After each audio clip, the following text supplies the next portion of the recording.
Qual é a primeira coisa que você faz e diz ao acordar? Eu, particularmente, já acordo gritando: Café! Quero café!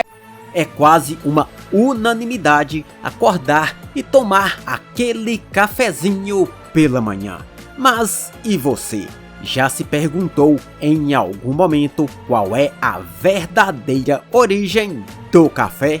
Fala galera, tudo bem? Eu sou o Jambrão e hoje vamos conhecer a origem e a história do café, mostrando como ele mudou a história de países inteiros e até mesmo causou guerras e traições que mais se parecem com o roteiro de Game of Thrones.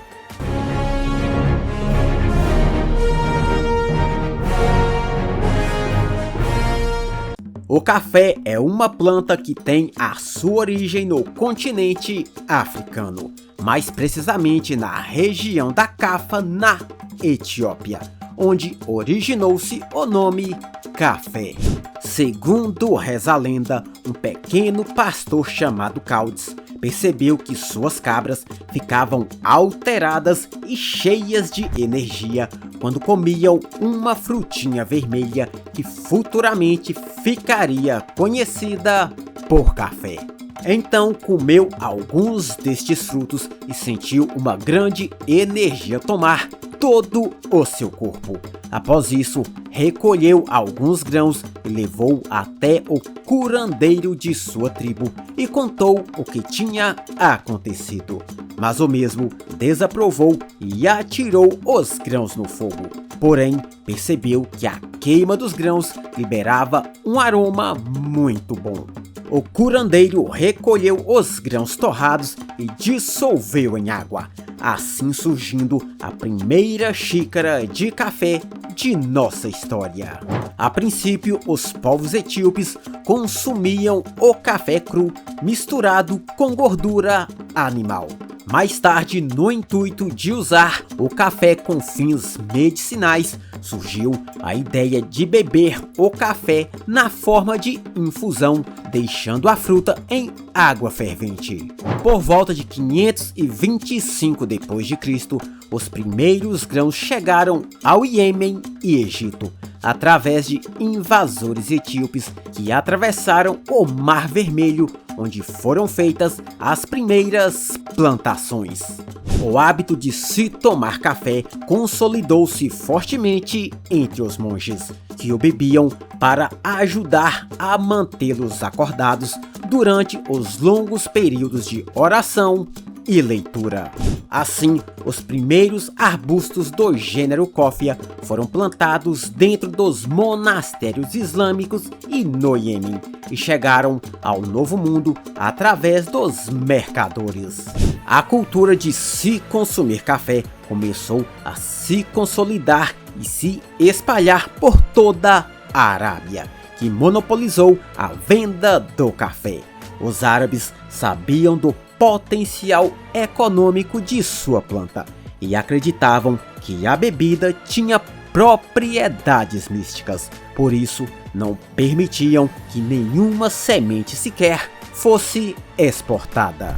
Para termos uma ideia da importância do café na cultura árabe, foi criada uma lei que permitia a mulher divorciar-se de seu marido caso ele não provesse café suficiente para ela. Neste caso, aqui em casa, minha mãe e minha irmã nunca pediriam divórcio. Aqui em casa são 5 garrafas de café todos os dias. Assim foram abertas na Arábia e na Turquia as primeiras cafeterias de todo o mundo. A cultura do café se espalhou de tal maneira que causou preocupação no governo e chegou a ser proibido o consumo de qualquer alimento torrado com a cor próxima ao carvão. O objetivo da lei era fazer com que as pessoas parassem de se reunir para beber café. Afinal, estes encontros eram o combustível perfeito para fomentar uma rebelião. A solução encontrada pelos turcos foi muito simples. criaram a torra clara para evitar uma possível descoberta. O sultão otomano Murad IV não só proibiu o café, mas também criou um sistema de punições para quem fosse pego bebendo, mesmo sendo apenas um golinho. As punições eram as seguintes: na primeira vez que a pessoa era pega tomando café, era dada uma grande surra. Já para os reincidentes, era aplicada a pena de morte, com a pessoa sendo amarrada a um saco de couro e atirada no Estreito de Bósforo, que hoje separa as porções europeia e asiática da Turquia. Em função da proibição, no dia seguinte, todas as sacas de café vindas do Iêmen foram derramadas dentro do Estreito de Bósforo. Isso gerou 22 anos de banimento do café na Turquia, podendo ser consumido apenas pelo sultão e por suas esposas. Puta que pariu, que filha da puta! No século XVI, de acordo com o folclore indiano, um respeitado monge chamado Baba Budan estava em peregrinação a Meca quando conheceu e se apaixonou pelo café, que aumentava a sua experiência religiosa. Por isso, escondeu 7 grãos verdes em suas vestimentas, mas acabou sendo descoberto e foi emboscado e morto enquanto voltava para seu país. Mas, de alguma maneira, os grãos chegaram até a sua terra natal, onde foram cultivados e frutificados. Depois deste fato, seu nome ganhou reconhecimento e por sua coragem foi transformado em um grande santo indiano. Em 1616, os holandeses roubaram um pé da Índia e começaram a plantar em suas colônias no Pacífico. Desde então, o Timor, Sumatra e Java abastecia toda a Europa, tornando-se os maiores produtores e exportadores de café do mundo. Em 1714, os holandeses presentearam o rei da França, Luís XIV, com algumas sementes, mas isso os faria arrepender-se amargamente, pois as colônias francesas tornaram-se suas maiores concorrentes. Os pés de café eram guardados sob constante vigilância, mas em 1723, de alguma maneira, um soldado da marinha francesa chamado Gabriel de Clio roubou um pedacinho da planta do rei que ficava protegida na estufa real.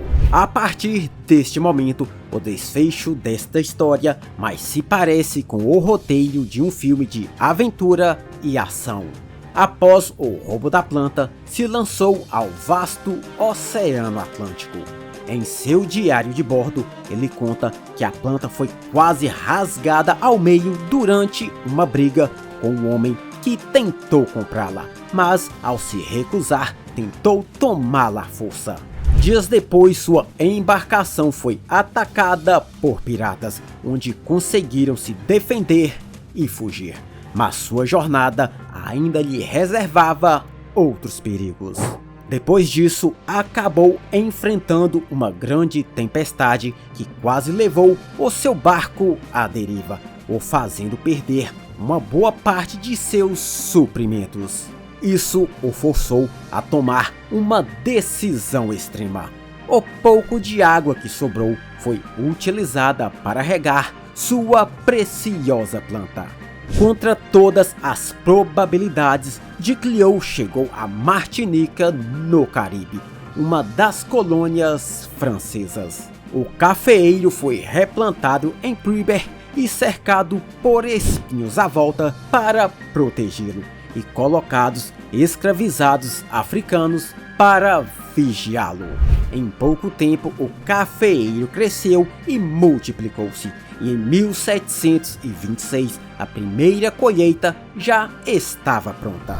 Segundo registros, em 1777 já havia entre 18 e 19 milhões de cafeeiros em Martinica. Isso gerou um novo mercado de cultivo pecuário para o Novo Mundo. Mas o monopólio do café ainda continuava nas mãos holandesas e francesas. Mas isso estava prestes a mudar. Em 1727, o oficial português Francisco de Melo Palheta foi enviado do Brasil para a Guiana Francesa como diplomata para exigir o cumprimento do Tratado de Utrecht, que dizia a respeito sobre a fronteira entre as colônias. Mas, na verdade, a tarefa principal era conseguir sementes férteis de café para o Brasil. Sabendo que seria impossível de se apossar da planta, ele voltou os seus olhos para a esposa do governador, chamada Mary Claude. Relatos dizem que Palheta tinha um grande charme e poder de sedução sobre as mulheres. Em troca de alguns favores, digamos assim, mais calientes, se você pode me entender. Deixa de ser safada. Eu não tô sendo safada! Mary presenteou Palheta de maneira disfarçada com uma muda de café antes que ele retornasse ao Brasil. A muda foi cultivada no Pará, onde multiplicou-se facilmente. Após isso, suas sementes foram espalhadas por todo o Brasil. Mas foi no Sudeste, no entanto, que o café começou a tomar grandes proporções. Entre 1760 e 1780 foi cultivado café no Rio de Janeiro, São Paulo e Minas Gerais em larga escala. Em 1779, o Brasil exportou café pela primeira vez. Isso impactou e muito a economia do país, fazendo a coroa investir pesadamente em sua produção, tornando o nosso país no maior produtor e exportador de café da atualidade. O café é o segundo produto mais consumido do mundo, perdendo apenas para o açúcar. E aí galera, gostou de conhecer a história e a origem do café? Deixe aqui nos comentários qual é o melhor acompanhamento para se comer tomando aquele cafezinho. Eu, mineiro de nascimento, lógico que tomo café comendo aquele belo pão de queijo ou aquela deliciosa broa de milho. Este foi o vídeo de hoje e, como de costume, até a próxima!